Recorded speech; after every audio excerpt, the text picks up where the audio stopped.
Frostbite Theater presents Cold Cuts, no baloney. Just science. Hi, I'm Joanna. And I'm Steve. Here's a question for you. A pendulum is made out of some washers and string. The pendulum is displaced from its resting position and is allowed to swing freely. Later on, this is repeated with the same pendulum, but using a smaller displacement.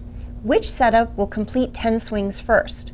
Will it be the one with the large displacement? Will it be the one with the small displacement? Will it be a tie? Or will one or both of them stop before they swing 10 times? Pause the video now if you'd like to think it over before we show you what happens.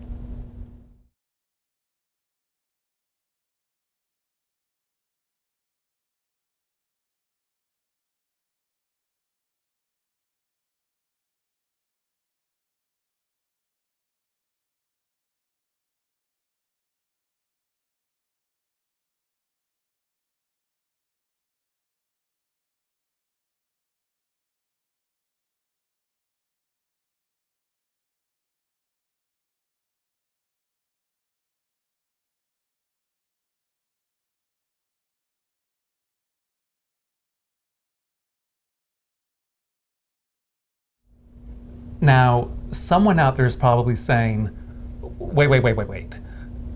The period of a simple pendulum is given by 2 pi times the square root of L divided by G. The angle of displacement has nothing to do with it. But that equation is an approximation.